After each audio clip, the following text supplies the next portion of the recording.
by Associated Press, published 5:11 Greenwich Mean Time, the 24th of December 2019, updated 13:21 Greenwich Mean Time, the 24th of December 2019. Guthrie Center, Iowa, AP, Rep. Cindy Axne happily talked about trade, healthcare and agriculture with about 3 dozen constituents who gathered in a Farm Bureau office the weekend before Christmas. Missing from the Iowa Democrats' talking points, her recent vote to impeach President Donald Trump.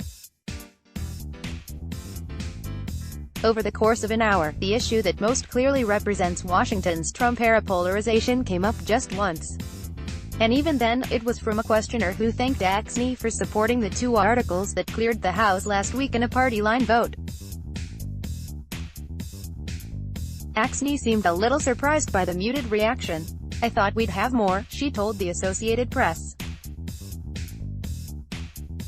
"I get plenty of feedback, and we get plenty of calls into our office from folks who are on both sides."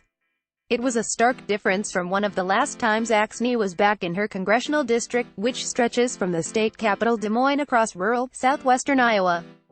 During that trip over the Thanksgiving break, the crowd was testy about the prospect of impeachment, and one constituent implored her to get stuff done. Axne's effort to stay laser-focused on policy may be the playbook vulnerable Democrats across the country deploy over the next year as they try to navigate the unpredictable political fallout from impeachment.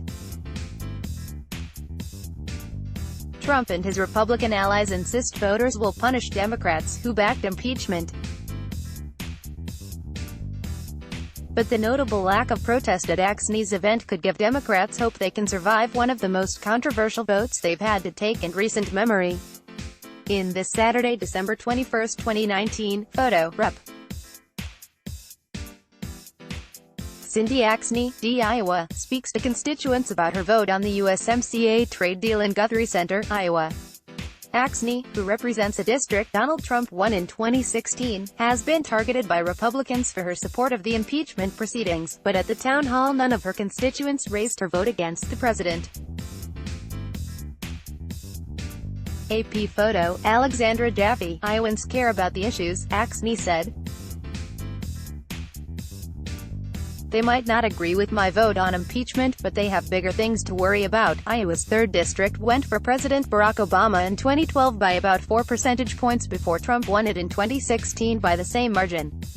It's one of more than 2 dozen districts that Trump carried in 2016 that are now represented by a Democrat.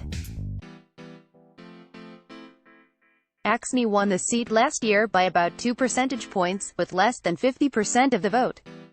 Her district spreads across 16 counties and she prevailed by carrying just one of them, Polk, home to liberal voters in Des Moines, which is Iowa's largest city.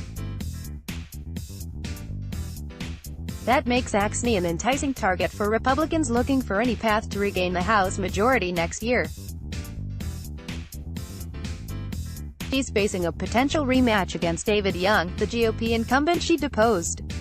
Republicans have been running impeachment-focused television ads against her since early October, and Vice President Mike Pence appeared on a Des Moines television station last week to urge Axne to split with her party on the issue.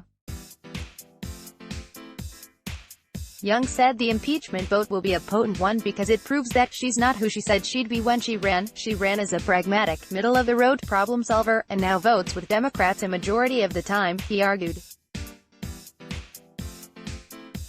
"Iowans," he said, "see impeachment as a waste of money, a waste of time, a waste of an opportunity to take on those issues that really affect their lives." Axne acknowledged the barrage of attacks Republicans have already launched against her. Republican groups have spent nearly $300,000 on television ads attacking her on impeachment in her district.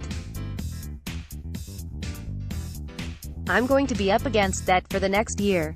Do I think it will cost me my seat? That has yet to be seen," she said.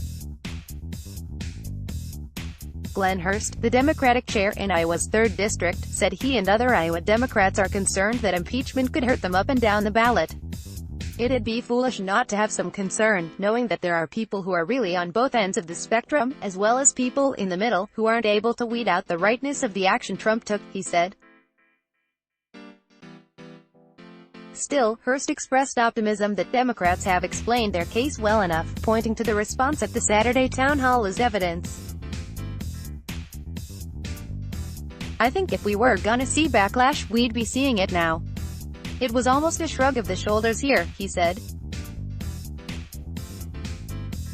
Brian Moore, a 64-year-old farmer who opened up the Farm Bureau's office for the town hall, said the tepid response was partly a result of timing. It was an unseasonably warm weekend afternoon just days before Christmas, and farmers were about 2 months behind on their planting for the upcoming spring. He said his phone had been buzzing non-stop with questions for Axne from farmers who couldn't attend. But most were focused on the recent trade deal Trump struck with Democrats. Moore himself asked Axne why the USMCA took so long to pass. "I want to hear about policy. I don't want to hear about impeachment," he said. Moore voted for Young in 2018, and considers himself a libertarian. He's undecided on who he'll support in 2020. "Axne seems okay," he said, "but we'll see how bad the other side is." While the crowd at Axne's town hall was mostly favorable, down the street at the only restaurant open in town on Saturday evening, the dinner crowd seemed more characteristic of the county overall. As a taxpayer, impeachment is a waste of time and money.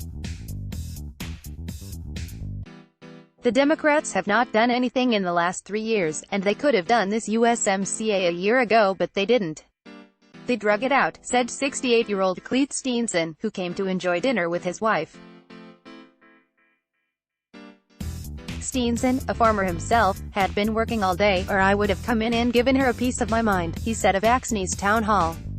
There was also some evidence that impeachment could backfire on Democrats, as Republicans have argued, and fire up the GOP base.